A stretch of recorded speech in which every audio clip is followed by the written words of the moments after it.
Désolé, mais je vous avais pas vu. Bienvenue sur la chaîne Une vie sans limite.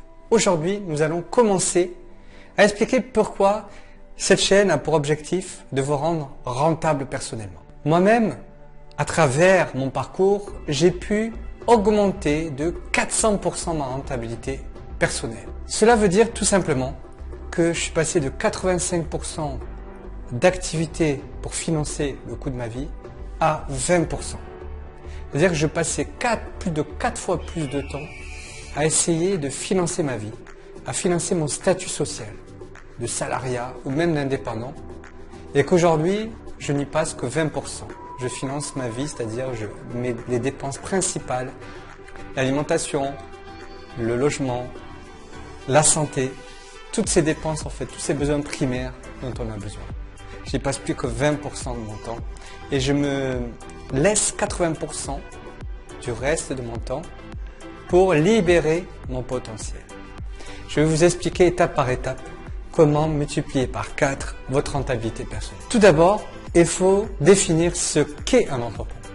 L'entrepreneur est celui qui va financer le coût de sa vie. C'est celui aussi qui va miser sur lui. Et enfin, c'est celui qui va se remettre en question, se remettre en cause pour ne plus faire d'actions inutiles ou stériles. Vous vous souvenez sûrement de la vidéo d'introduction. Si ce n'est pas encore le cas, si vous ne l'avez pas vu, revisionnez-la. J'avais expliqué tout ça.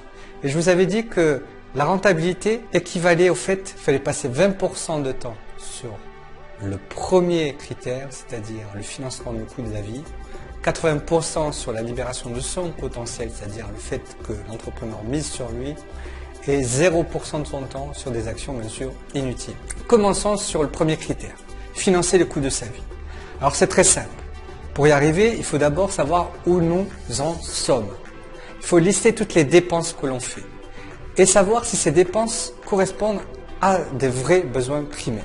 Il y a sûrement des dépenses parmi celles que vous payez aujourd'hui, des factures qui ne sont pas forcément très utiles. Le but ici, c'est de se concentrer sur le strict minimum.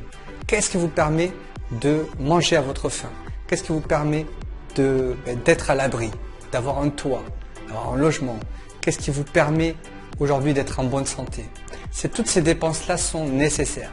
Elles correspondent à vos besoins primaires. Je vous avais dit dans la vidéo d'introduction que là, je faisais référence à la pyramide de Maslow, bien sûr.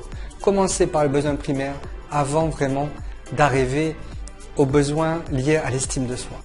Pour être sûr, bien sûr, qu'on ne passe que 20% de son temps à cela, à ces dépenses, alors on est obligé quelque part, si on veut passer que 20% de son temps là-dedans, à vraiment ne faire que des activités qui puissent couvrir ses besoins primaires. Donc ça peut être en effet une activité salariale, ça peut être une autre activité, peut-être indépendant, freelance. Aujourd'hui, moi, j'y suis arrivé. J'étais obligé de lâcher en fait un statut social et un statut aussi donc de salarial, un statut d'indépendant pour arriver à ce taux de rentabilité. Donc, listez en fait toutes les dépenses dont vous avez besoin et essayez de les couvrir grâce à une activité qui ne vous prenne pas plus de 20%.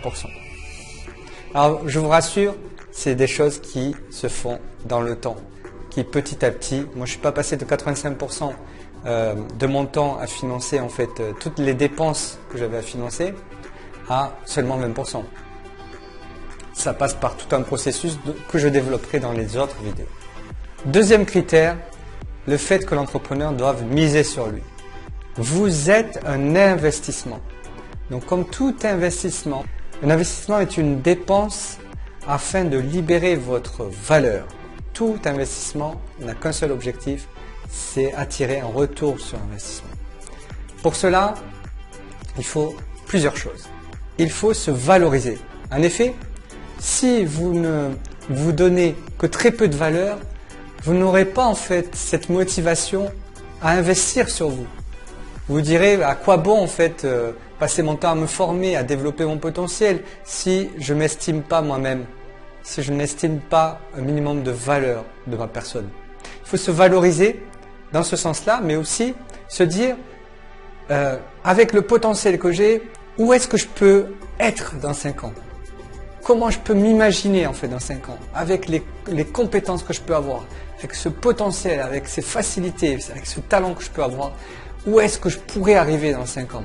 Et se dire, voilà, peut-être que la valeur aujourd'hui que vous vous donnez est faible parce que vous vous basez sur des choses actuelles ou des choses qui se sont passées dans votre vie, mais si vous prenez la perspective de l'avenir, du futur, vous allez voir que cette valeur, la valeur que vous pouvez représenter dans 5 ans, va vous permettre de vous valoriser à votre niveau de potentiel. C'est-à-dire que vous avez un potentiel qui n'est pas libéré. Donc forcément, vous n'avez pas la valeur qui correspond à ce potentiel. Puisqu'un potentiel veut dire tout simplement pouvoir faire ou pouvoir réaliser quelque chose.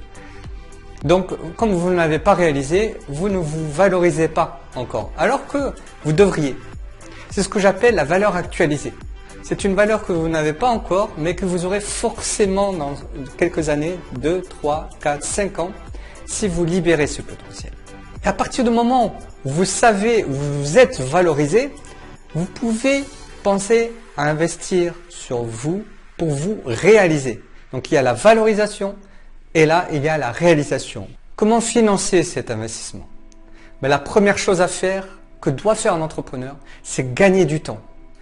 Le fait, tout le travail que vous allez faire sur le premier critère, c'est-à-dire celui de financer le coût de la vie, va vous permettre de restreindre le temps que vous passez à des dépenses en fait qui devraient couvrir que vos besoins primaires. Peut-être qu'aujourd'hui, le salaire que vous touchez vous permet de couvrir au-delà des besoins primaires et vous permet de dépenser des choses peut-être qui ne vous servent pas.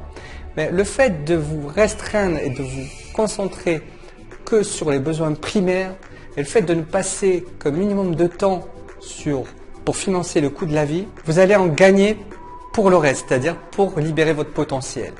Et ce gain de temps, c'est ça qui va vous financer votre investissement. Qu'allez-vous faire de ce temps? C'est très simple.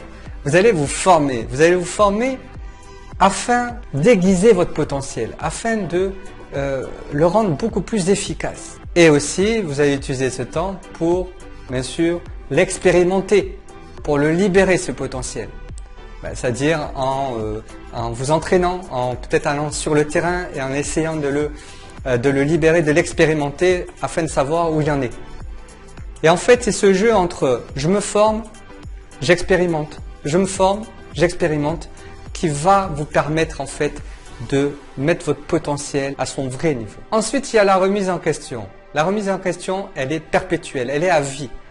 Ne vous dites pas que c'est juste un temps limité.